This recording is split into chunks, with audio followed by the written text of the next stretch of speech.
Hello students, today we will discuss NEET Abhyas Test 63 Chemistry Solution, and this paper is very easy. I think so 180 out of 180 is a very good score in this paper, और 180 achieve भी किया जा सकता है इस paper के अंदर, क्योंकि पेपर का लेवल बहुत आसान है। इसलिए आप थोड़ा सा इस पेपर को बहुत इस ईजीली, स्मार्टली और बहुत शॉर्ट टाइम ड्यूरेशन में सॉल्व कर सकते हैं। तो हम स्टार्ट करते हैं क्वेश्चन नंबर 1 से। सबसे पहला क्वेश्चन है, food preservative prevent spoilage of food due to microbial growth, the most commonly use preservative include. तो टेबल सॉल्ट और शुगर भी प्रिजर्वेटिव की तरह यूज़ होता है। Vegetable oil and sodium benzoate बहुत ही अच्छे प्रिजर्वेटिव होते हैं। Salt of sorbic acid and propanoic acid भी बहुत ही अच्छे प्रिजर्वेटिव होते हैं। ऑल ऑफ दीज, यानी इसका आंसर जाएगा all of these, D option इसका आंसर जाएगा। क्योंकि प्रिजर्वेटिव क्या होते हैं, जो हमारी फूड प्रिपरेशन है उसके अंदर बैक्टीरियल और फंगल ग्रोथ को प्रिवेंट करते हैं, इसलिए फर्स्ट का आंसर डी होगा। Now we will move on question number 2। Calculate the number of neutrons and electrons in the element. कुछ चार्ज नहीं है इसके ऊपर और हमें दिया हुआ है Y89। तो 89 इसका एटॉमिक नंबर है, इतने ही इलेक्ट्रॉन होंगे इतने ही प्रोटॉन होंगे। तो प्रोटॉन्स 89 है, इलेक्ट्रॉन भी 89 है। और न्यूट्रॉन्स कैसे निकालोगे आप? नंबर ऑफ न्यूट्रॉन्स कैसे निकालेंगे अपन? 231 माइनस 89, तो ये कितना आ जाएगा? 142। ठीक है, तो ये अपना ऑप्शन नंबर सी हो गया। Protons 89, neutrons 142 and electrons 89। तो इसका आंसर हो गया सी। प्रोटॉन्स और इलेक्ट्रॉन्स इक्वल होते हैं। प्रोटॉन से पॉजिटिव चार्ज होता है, इलेक्ट्रॉन्स पे नेगेटिव चार्ज होता है। इलेक्ट्रिकली न्यूट्रल एलिमेंट है हमारा। इसके बाद है question number 3। Calculate the mass of barium carbonate produced when excess of CO2 is bubbled through a solution containing 0.205 moles of barium hydroxide.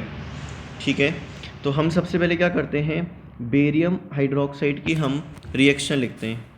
हमने सबसे पहले क्या किया, बेरियम हाइड्रोक्साइड की रिएक्शन लिखी CO2 के साथ। तो क्या फॉर्म हो जाएगा? BaCO3 plus H2O। इसके हमारे को मोल्स गिवन है 0.205 और CO2 गैस एक्सेस के अंदर है। तो बेरियम बैलेंस है रिएक्शन, तो बेरियम कार्बोनेट के भी कितने मोल्स बनेंगे? इसके 1 मोल से इसके 1 मोल फॉर्म हो रहे हैं, तो 0.205 से 0.205 मोल्स फॉर्म होंगे। और इसका मास निकालना है, तो आप क्या करें, 0.205 जो कि इसके मोल्स हैं, 0.205 को इसके मॉलिक्यूलर मास से आप क्या करते हैं, मल्टीप्लाई कर दें। इसका मॉलिक्यूलर मास होता है 197.4। तो हमारे पास जो वेट आ जाएगा वो आ जाएगा 40.5 ग्राम, यानी ऑप्शन ए इसका आंसर हो जाएगा थर्ड का। इसके बाद हम बात करते हैं क्वेश्चन नंबर 4 की। क्वेश्चन नंबर 4 जो गिवन है हमारे को, क्वेश्चन नंबर 4 गिवन है, what is the octane number fuel contains 25% normal heptane and 75% iso octane. तो सबसे पहले मैं तो आपको क्लियर कर दूं कि फ्यूल की जो नॉकिंग होती है, मतलब जो आवाज़ होती है, उसकी ऑक्टेन नंबर डिज़ाइन किया जाता है और वो डिपेंड करता है कि उसके अंदर आइसो ऑक्टेन कितना प्रेजेंट है। यानी octane number is equal to the जितना percentage of iso octane present है। यहाँ पे 75% है, तो यहाँ पे इसका आंसर 75 हो जाएगा। जैसे सपोज टू बी एक मिक्सचर में 50% आइसो ऑक्टेन है और 50% हेप्टेन है, तो उसका 50 क्या हो जाएगा, ऑक्टेन नंबर हो जाएगा। एक चीज़ और ध्यान रखना है यहाँ पे, आप आइसो ऑक्टेन का स्ट्रक्चर काफ़ी स्टूडेंट्स को पता नहीं होता है। 2,2,4 trimethyl pentane, 2,2,4 trimethyl pentane iso octane का स्ट्रक्चर होता है, जिसको हम थोड़ा सा अच्छे से ड्रॉ कर लेते हैं।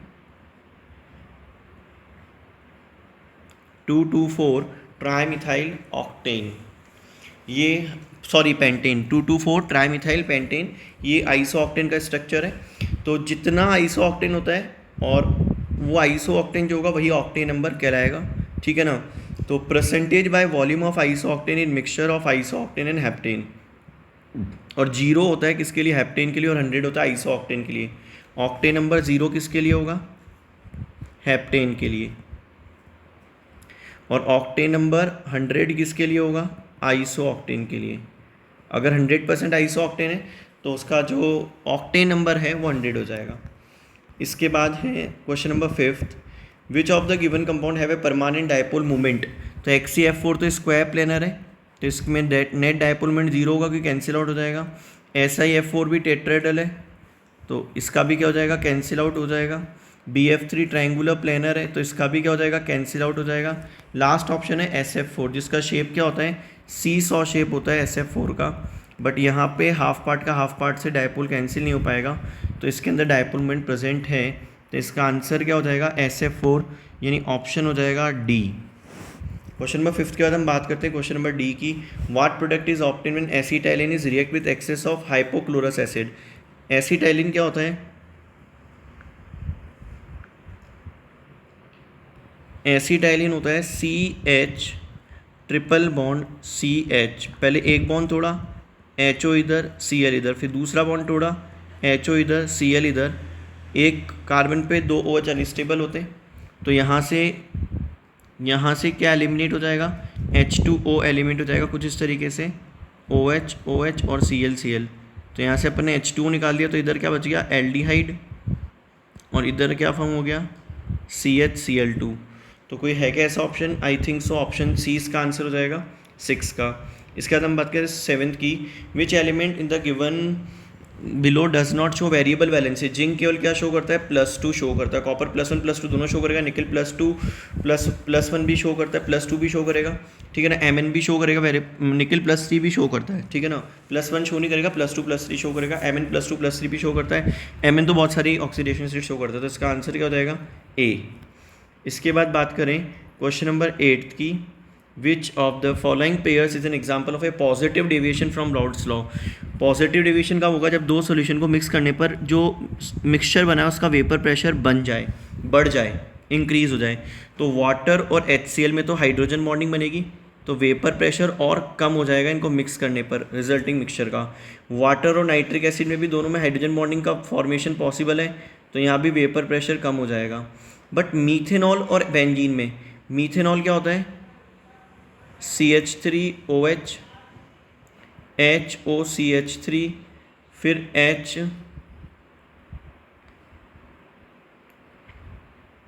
HOCH3। अब अगर आप इस कंटेनर के अंदर मीथेनॉल ऐड करोगे तो ये बेंजीन ऐड करोगे C6H6, तो ये हाइड्रोजन बॉन्डिंग ब्रेक होगी, वेपर प्रेशर बढ़ जाएगा यहाँ पे, और राउल्ट्स लॉ से पॉजिटिव डिवीजन आएगा बेंजीन और मीथेनॉल का। और एसीटोन और क्लोरोफॉर्म में भी क्या फॉर्म होती है, हाइड्रोजन बॉन्डिंग फॉर्म होती है, इसलिए इसका आंसर सी जाएगा।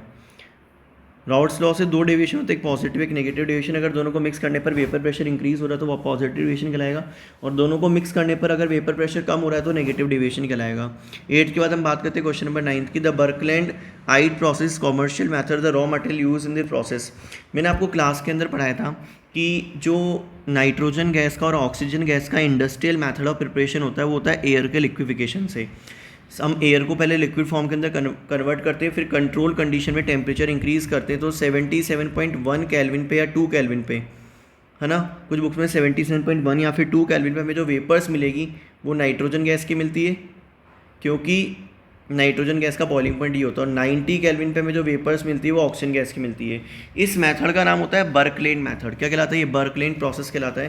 तो एयर का यूज़ होता है इसके अंदर, ठीक है ना, कॉमर्शियल मेथड है for the preparation of nitrogen and oxygen air के लिक्विफिकेशन से। इसके बाद है question number 10, the order of increasing reactivity of the following compound towards HCl। तो देखो, जो अगर अपन बात करें किसकी, HCl की, तो HCl के अंदर क्या हो जाएगा बेटा,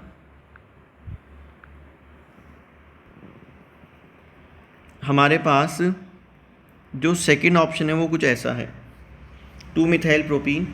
और अगर आपने इसकी रिएक्शन HCl से कराई,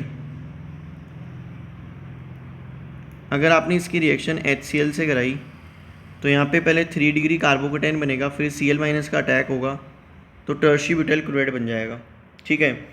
तो जो सेकंड है वो बहुत ज़बरदस्त रिएक्टिव है। फिर सेकंड के बाद जो अपना थर्ड ऑप्शन है वो ब्यूट-2-ईन है, तो इसमें जो कार्बोकेटाइन बनेगा वो 2 डिग्री बनेगा, और अपने को पता है कि जो कार्बोकेटाइन 3 डिग्री वो सबसे स्टेबल है, तो इसके फॉर्मेशन के लिए एक्टिवेशन एनर्जी सबसे कम रिक्वायर्ड होगी, क्योंकि ये जो कार्बोकेटाइन है वो 3 डिग्री सबसे ज़्यादा स्टेबल होता है। तो पहले हो जाएगा 2 फिर 3 फिर 1, 2 3 1, यानी ऑप्शन हो जाएगा कौन सा, बी। 10th के बाद हम बात करते हैं क्वेश्चन नंबर 11 की। 11th है the ratio of density of A gas A and B is 3. If the molecular mass of A is m, then the molecular mass of B is. We know very well that density is directly proportional to molecular mass. तो हम लिख सकते हैं d1 upon d2 is equal to m1 upon m2. ठीक है, तो अपन लिख सकते हैं 3d upon d is equal to m upon m2. तो m2 कितना आ जाएगा m/3, यानी ऑप्शन नंबर सी अपना क्या हो जाएगा, आंसर हो जाएगा. इसके बाद हम बात करते हैं question number 12. Which of the following is the least soluble in water, जिसके अंदर ग्रेटेस्ट कोवेलेंट करेक्टर होंगे. ग्रेटेस्ट कोवेलेंट करेक्टर किसमें होंगे, Ag प्लस सब में कॉमन है. केटाइन से आंसर नहीं जाएगा, एनाइन से आंसर जाएगा. फजान्स का रूल ये कहता है कि कोवेलेंट करेक्टर ग्रेटेस्ट कब होते हैं, जब केटाइन का साइज़ छोटा और एनाइन का साइज़ बड़ा हो. एनाइन का साइज़ जितना बड़ा होगा उसकी पोलराइज एबिलिटी उतनी ज़्यादा होगी. यहाँ पे एनाइन है I- जो कि सबसे बड़ा एनाइन है. तो इसके अंदर ग्रेटेस्ट कोवेलेंट करेक्टर होंगे और कोवेलेंट कंपाउंड की वाटर में सॉल्विटी कम होती है, आयनिक कंपाउंड की वाटर में सॉल्विटी ज़्यादा होती है. तो इसका आंसर हो जाएगा AgI. जो अवेलेबल ऑप्शन है उसमें AgI के अंदर ग्रेटेस्ट कोवेलेंट करेक्टर क्योंकि I- की पोलराइज एबिलिटी सबसे ज़्यादा होगी क्योंकि उसका साइज़ क्या सबसे बड़ा है. तो 12th के बाद हमारा जो आंसर 12th के बाद हमारा जो क्वेश्चन है वो जाएगा कौन सा, 13 है sample of chloroform being use as anaesthetic is tested by. Chloroform में क्या होता है, सनलाइट से फ्री रेडिकल रिएक्शन होकर Cl रेडिकल डेवलप हो जाते हैं. तो अगर Cl होंगे और अगर अपन उसके अंदर AgNO3 डालेंगे तो AgCl का क्या हो जाएगा, वाइट PPT फॉर्म हो जाएगा. क्या फॉर्म हो जाएगा, वाइट PPT फॉर्म हो जाएगा. किसका, AgCl का. तो AgNO3 सोल्यूशन से टेस्टिंग की जाती है क्लोरोफॉर्म को यूज़ करने के पहले. आजकल वैसे क्लोरोफॉर्म को यूज़ नहीं करता है, हेलोथिन यानी ईथर का यूज़ होता है as a anaesthetic agent. Calculate the amount of iodine 53 128, half life 25 minute है. 75 मिनट में कितना रह जाएगा, तो 3 हाफ लाइफ होगी. 25 मिनट में रह गया 1/2, फिर 50 मिनट में कितना रह जाएगा 1/4, और फिर 75 मिनट्स में कितना जाएगा 1/8. तो एक तो ये तरीका हो गया इसका 1/8. ये तो वैसे ही हो रहा है क्वेश्चन. और अगर फिर भी आप अगर इस क्वेश्चन को ऐसे नहीं करना है तो आप फॉर्मूला भी यूज़ कर सकते हैं कि n अपॉन n0, यहाँ पे n0 का इनिशियल अमाउंट और n है आफ्टर सम टाइम जो भी अमाउंट है, और 1/2 और ऊपर आ जाएगा t अपॉन t हाफ. तो ये हो जाएगा अपने पास कितना 1/2. t कितना गिवन है अपने को 75, हाफ लाइफ है 25, तो जाएगा 1/2 और ये हो जाएगा 3. ये किसके इक्वल आ गया, 1/8 के इक्वल आ गया. फॉर्मूला यूज़ करके भी आप कर सकते हो. हम बात करें 15 क्वेश्चन की. Which reagent can be use to oxidize. Double bond का बाल भी बाका नहीं होना चाहिए वंस अगेन. ऐसा क्वेश्चन प्रीवियस टेस्ट में भी था. तो इसका आंसर हो जाएगा टॉलेंस रिएजेंट. वो डबल बॉन्ड से रिएक्शन नहीं करेगा, बाकी जितने भी अवेलेबल ऑप्शन हो डबल बॉन्ड से रिएक्शन कर जाएंगे. इसलिए इसका आंसर क्या जाएगा बेटा, एल्कलाइन टॉलेंस रिएजेंट. तो 15 का आंसर हो जाएगा सी. हम बात करते हैं इसके बाद 16th. What product is formed when H2S gas is pass through acidified. हमने परमैंगनेट की रिएक्शन पढ़ी थी कि सल्फाइड आयन को एसिडिक मीडियम में सल्फर में चेंज करेगा और मैग्नीज जाएगा Mn2+ के अंदर. तो इसका आंसर हो जाएगा बी. 16 का हम बात करते हैं 17 की. Which reagent is use to differentiate between aldehyde and ketone. तो फेलिंग भी करता है, टॉलिन भी करता है, शिफ्ट भी करता है. ऑल ऑफ दीज आंसर हो जाएगा इसका. फेलिंग एल्डिहाइड के साथ Cu2 होगा, रेड PPT देगा. टॉलेंस रिएजेंट के साथ सिल्वर मिरर फॉर्म करेगा एल्डिहाइड. शिफ्ट रिएजेंट क्या होता है, रोजा एनिल हाइड्रोक्लोराइड. इसमें SO2 गैस पास करते हैं, कलरलेस हो जाता है और एल्डिहाइड डालने पर रीअपियर हो जाता है पिंक कलर. तो तीनों टेस्ट एल्डिहाइड देता है, तो इसका आंसर डी हो जाएगा. क्वेश्चन नंबर 18 की बात करें. In a reversible chemical reaction equilibrium is establish when rate of forward direction is equal to rate of backward direction. तब इक्विलिब्रियम एस्टेब्लिश होता है, ऐसे में पहले से पता है. Concentration of reactant and products are equal, no. Opposing reaction ceases, no. Equilibrium पे रिएक्शन स्टॉप नहीं होती है, इक्विलिब्रियम पे दोनों रिएक्शन चलती है, फॉरवर्ड भी बैकवर्ड भी. हमें ऐसा लगता है रिएक्शन रुक सी गई है, लेकिन रिएक्शन रुकती नहीं है, फॉरवर्ड डायरेक्शन भी चलती है और बैकवर्ड भी चलती है. See velocity of opposing reaction is the same as that of forward direction. तो आई थिंक सो इसका आंसर सी हो जाएगा 18th का. इसके बाद बात करते हैं क्वेश्चन नंबर 19th की. 3 अल्कोहल से, एक तो 1 डिग्री, एक 2 डिग्री और एक 3 डिग्री अल्कोहल है. Lucas reagent immediate turbidity 3 degree alcohol देगा, 2 डिग्री अल्कोहल 5 मिनट्स के आसपास, 1 डिग्री अल्कोहल बहुत लेट देगा. तो immediate react 3 degree, second reacts with about 5 minutes और फर्स्ट नॉट एट ऑल. तो इसका आंसर क्या हो जाएगा, बी हो जाएगा. क्वेश्चन नंबर 19 का. 20 की बात करें तो 20 में क्या लिखा है, for a weak electrolyte the degree of dissociation increases. Weak electrolyte का डिग्री ऑफ डिसोसिएशन बहुत कम होता है, जैसे जैसे हम डाइल्यूशन बढ़ाते हैं तो उसका डिसोसिएशन बढ़ता है. तो on increasing dilution weak electrolyte का डिसोसिएशन इंक्रीज होगा. 21 की बात करें, इथेनोइक एसिड है, इसकी रिएक्शन LiAlH4 से करी अपन ने इथेनोइक एसिड की. तो LiLH4 जब इसकी रिएक्शन कराओगे तो क्या फॉर्म होगा, ये तो A हो जाएगा CH3CH2OH। फिर इसका आयोडोफॉर्म टेस्ट कराओगे तो क्या फॉर्म होगा CHI3, और यहाँ पे CHI3 के आप 2 मोल्स ले लें, ठीक है ना, और साथ में 6 मोल्स ऑफ सिल्वर पाउडर से रिएक्शन है, तो यहाँ से क्या निकल जाएगा 6 मोल्स ऑफ AgI, और साथ में क्या फॉर्म हो जाएगा CH ट्रिपल बॉन्ड CH। पहली रिएक्शन रिडक्शन होगी, दूसरी आयोडोफॉर्म रिएक्शन है, तो एक में कार्बोक्सिलिक एसिड का सॉल्ट मिलता है CH3CO माइनस भी मिलेगा, और ये जो आयोडोफॉर्म मिलेगा इसके 2 मॉलिक्यूल सिल्वर पाउडर से रिएक्शन करेंगे कुछ इस तरीके से CHI3 plus 6Ag plus I3 और ये CH, यहाँ से निकल जाएगा 6 moles of AgI plus CH triple bond CH। तो इसका आंसर एसिटाइलिन बन रही है भाई C2H2, C आंसर हो जाएगा इसका 21 का। इसके बाद बात करते हैं क्वेश्चन नंबर 22 की। बेरिलियम कार्बाइड और कैल्शियम एल्यूमिनियम कार्बाइड दोनों के हाइड्रोलाइसिस से मीथेन बनती है, और साथ में बेरिलियम का हाइड्रोक्साइड बनेगा। इसकी रिएक्शन आपने HCl से करी तो बेरिलियम का क्लोराइड बनेगा। क्वेश्चन क्या अपने पास X and 5 form in the above the 2 reaction is, X हो जाएगा बेरिलियम हाइड्रोक्साइड और Y हो जाएगा BeCl2। ये तो बराइलेट आयन है, तो बेसिक मीडियम में बनता है, तो आंसर हो जाएगा इसका D। इसके बाद है 23, the set of 4 quantum numbers are not possible from the following. First तो हो जाएगा 3s पॉसिबल है, सेकंड हो जाएगा 3d पॉसिबल है, थर्ड हो जाएगा 3d बट m की वैल्यू -3 नहीं पॉसिबल है, तो C हो जाएगा इसका आंसर, और ये हो जाएगा 3p। d के लिए l की वैल्यूज़ क्या क्या पॉसिबल होती है, 0 +1 +2 -1 और -2 -3 पॉसिबल नहीं है, तो ये क्वांटम नंबर का सेट पॉसिबल नहीं है। इसका क्वेश्चन नंबर 24 की बात करें, metal readily form it's sulphate MSO4 which is water soluble. तो बेरिलियम का सल्फेट वाटर सल्यूबल होता है, it form it's oxide BeO। Beryllium का सल्फेट वाटर में सल्यूबल होगा, बेरिलियम ऑक्साइड इनर्ट होता है हीटिंग करने पर, और ये बराइलेट आयन बनाता है किसके साथ, NaOH के साथ।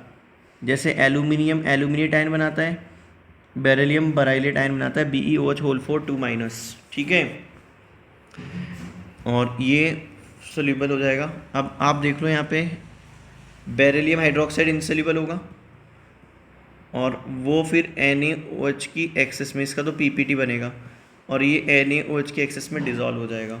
तो क्या पूछा है इसमें, M मेटल हो जाएगा आपका बेरिलियम। डायगोनल रिलेशनशिप है, एल्यूमिनियम भी ऐसी प्रॉपर्टी शो करता है। इसके बाद हम बात करते हैं 25 की, which compound the CH bond distance is longest. तो पहला तो C2H2 है, ट्रिपल बॉन्ड है, ठीक है, और फिर है ethene, C double bond C, 2 H इधर हैं और 2 H इधर हैं, ठीक है।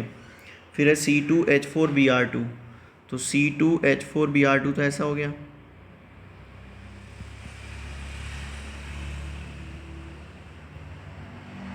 और लास्ट है फिनॉल। फिनॉल अपन इधर नीचे ड्रॉ कर लेते हैं, इधर ड्रॉ कर लेते हैं।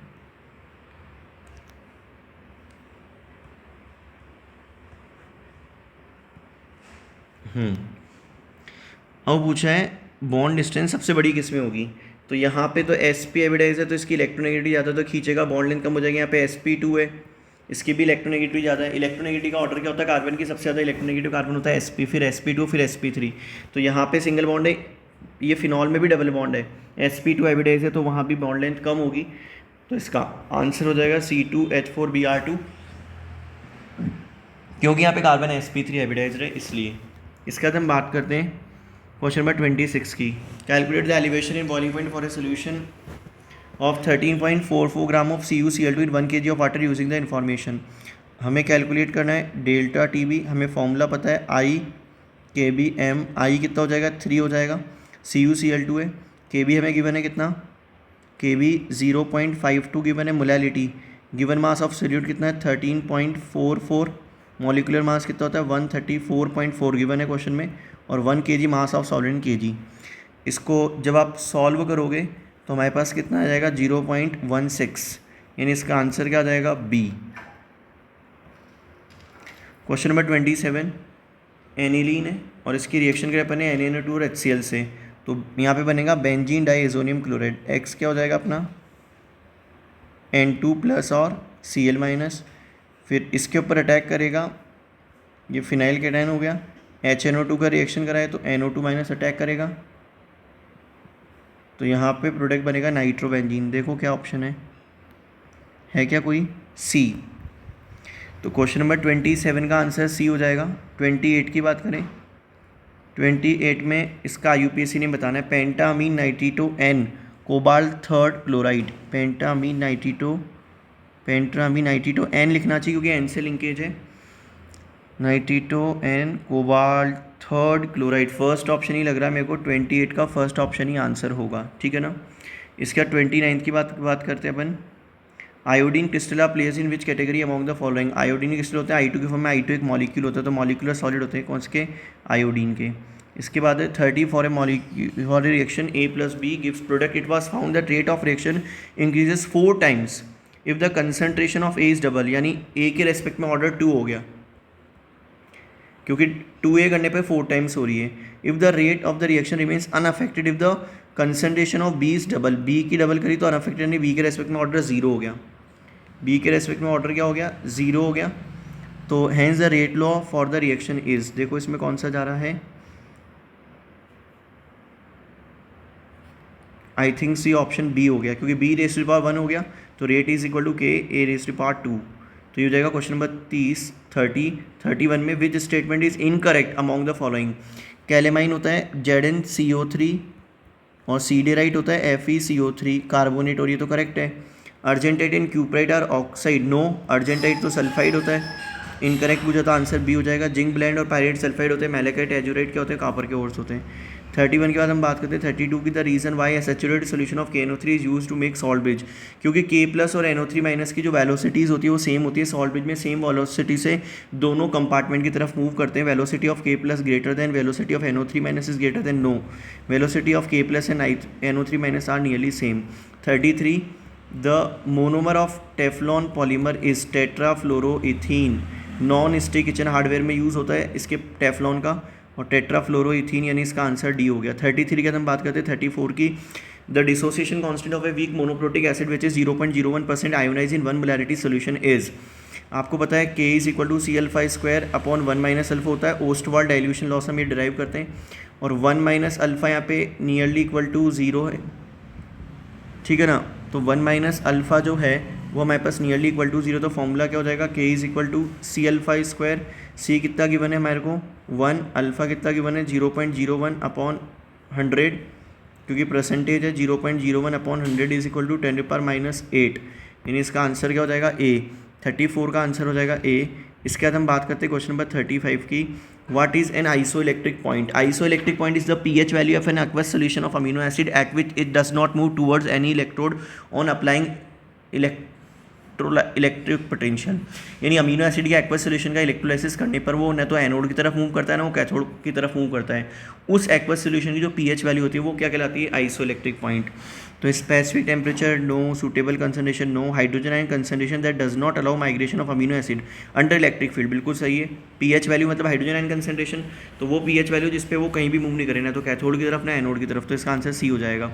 36 की हम बात करें, H2O लिक्विड से चेंज हो रहा है गैस में और 100 डिग्री सेल्सियस पे हो रहा है, तो ये हो गया इक्विलिब्रियम, क्योंकि बॉइलिंग पॉइंट हो गया। ये बॉइलिंग पॉइंट क्या होता है? Boiling point is the temperature at which the vapour pressure of liquid is equal to its atmospheric pressure, दोनों के बीच में इक्विलिब्रियम एस्टेब्लिश होएगा, और इक्विलिब्रियम पे डेल्टा जी कितना हो जाएगा? 0, और लिक्विड से गैस बन रहा था, एंट्रोपी चेंज पॉजिटिव होगा, तो डेल्टा जी तो 0 हो गया और एंट्रोपी चेंज क्या हो गया? पॉजिटिव हो गया, ठीक है ना। डेल्टा जी 0 क्यों हुआ? क्योंकि इक्विलिब्रियम, बॉइलिंग पॉइंट इक्विलिब्रियम पे एस्टेब्लिश होता है, लिक्विड और वेपर फेज के अंदर इक्विलिब्रियम एस्टेब्लिश होता है, और एंट्रोपी चेंज तो पॉजिटिव हो गई क्योंकि लिक्विड से गैस फॉर्म हो रहा है। 37 क्वेश्चन की हम बात करें, विच of the following is pi complex. Pi complex यहाँ पे जो क्वेश्चन वैसे आपके सिलेबस में नहीं है, फिर मैं आपको बता दूँ, ये फेरोसिन में क्या होता है? साइक्लोपेंटाडाई इनाइल एनायन जो होता है, पाई इलेक्ट्रॉन्स डोनेट होते हैं मेटल को कुछ इस तरीके से, ये फेरोसिन कहलाता है। पाई कॉम्प्लेक्स इसके अंदर यूज़ होता है, ठीक है ना। बाकी और जो भी अवेलेबल ऑप्शन है उसमें पाई इलेक्ट्रॉन्स डोनेट नहीं करते, कोई ना कोई एलिमेंट डोनेट करता है लोन पेयर ऑफ इलेक्ट्रॉन को मेटल के वेकेंट ऑर्बिटल में। 38 की बात करें, which drug is use for bringing down temperature in high fever? Antipyretics are the drugs which are lowering the temperature of body. आपको एक एग्जाम्पल तो ध्यान ही होगा, पैरासीटामोल। स्ट्रक्चर याद है या भूल गए? ऊपर OH, नीचे NH, C double bond O, CH3। सबसे ज़्यादा यूज़ होती है पैरासीटामोल, ठीक है ना। 39, under normal condition which of the following given electronic configuration is able to form di positive ion, +2 charge magnesium पे, एल्कलाइन अर्थ मेटल, ठीक है ना। +2 चार्ज किस पे होता है? एल्कलाइन अर्थ मेटल पे। 39 की बात करते हैं क्वेश्चन नंबर 40 की, which of the following type of catalyst can be explain by the adsorption theory? Adsorption theory homogeneous नहीं, acid base catalysis no, heterogeneous catalysis. Modern adsorption theory और intermediate formation theory, दो का mixture होता है adsorption theory of heterogeneous catalysis, हमने पढ़ा भी है सरफेस केमिस्ट्री के अंदर।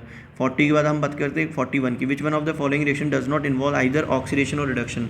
तो आप ऑक्सीडेशन स्टेट में चेंज देख लो, ये +7 है, ये +4 है, तो ये रिडक्शन हो गया। ये 0 है, +1 है, ऑक्सीडेशन हो गया। ये +6 है, इधर भी +6 है ना, ऑक्सीडेशन है, रिडक्शन, तो आंसर C हो गया इसका। ये +2 से 0 हो गया तो ये रिडक्शन हो गया, ठीक है। 41 के बाद हम बात करते हैं 42 की, for the given cell reaction of an electrochemical cell the change in the free energy at a given temperature is a function of. ये हमें कंसनट्रेशन सेल दिया हुआ है, हमें पता है ई सेल का जो फॉर्मूला होता है वो क्या होता है, E0 of cell minus RT/NF। RT कितना होता है? 8.314 joule kelvin inverse mole inverse, और ln C2/C1। अब यहाँ पे कह रहा है कि फ्री एनर्जी जो होगा वो किसका फंक्शन होगा? तो फ्री एनर्जी का फॉर्मूला क्या होता है? Delta G equal to -NFE। तो E डेल्टा G का फंक्शन है, तो E यहाँ पे किसके इक्वल है? ln C2/C1, ln C2/C1। तो यहाँ पे है क्या कोई ऑप्शन? D। 42 का आंसर क्या हो जाएगा? D हो जाएगा, ठीक है, ln C2/C1। इसके बाद हम बात करते हैं 43 की, which is true for the temperature coefficient. Temperature coefficient क्या होता है? 10 डिग्री सेल्सियस टेम्परेचर इंक्रीज़ करने पे जो रेट कांस्टेंट होता है 2 टाइम्स हो जाता है 10 डिग्री सेल्सियस टेम्परेचर इंक्रीज करने पर। तो ratio of the rate constant temperature between 35 degree Celsius and 25 degree Celsius, क्योंकि यहाँ पे 10 डिग्री सेल्सियस का डिफरेंस आ रहा है। ये टेम्परेचर कॉफिशिएंट की डेफिनेशन होती है। 44 की, the change in the internal energy of a substance increase होगी टेम्परेचर के साथ, सही है। Decrease with increase temperature, no. Can be calculated by relation, no. Remains unaffected with change in temperature, no. तो इसका आंसर फर्स्ट हो जाएगा कि जो इंटरनल एनर्जी होगी वो टेम्परेचर के साथ क्या होती है? बढ़ती है। ये gas mixture use by deep sea diver to respirate is. देखो बेटा, अगर आप एयर को यूज़ करोगे ना तो एयर के अंदर नाइट्रोजन प्रेजेंट होगी, तो जब अंदर बहुत गहराई के अंदर होंगे, बहुत डेप्थ में होंगे सी की, तो वहाँ पे प्रेशर ज़्यादा होगा, तब तो कोई दिक्कत नहीं है। बट जैसे ही वो सरफेस पे आएंगे तो प्रेशर कम हो जाएगा, तो नाइट्रोजन गैस क्या होगी? ब्लड में से निकलेगी। प्रेशर कम होने के कारण तो बबल्स बन जाएंगे, बैंड्स आ जाते हैं कैपिलरीज के अंदर, और पेन वाली सिचुएशन बन जाती है। इसलिए अवॉइड करते हैं एयर को, और मिक्सचर यूज़ करते हैं किसका? ऑक्सीजन और हीलियम का, ताकि बैंड्स नहीं फॉर्म हो ब्लड के अंदर। तो 45 का ए आंसर होगा। तो इस तरीके से आपका ये अपना जो अभ्यास टेस्ट ऑफ फिनिश हुआ, ठीक है। अच्छे से इसको आप सॉल्व कर लीजिएगा, बहुत इजी पेपर है मेरे अकॉर्डिंग। आप इसके अंदर 170 to 180 के जो आपको स्कोर करना चाहिए, बहुत ही अच्छा स्कोर माना जाएगा, ठीक है। Okay, thank you very much.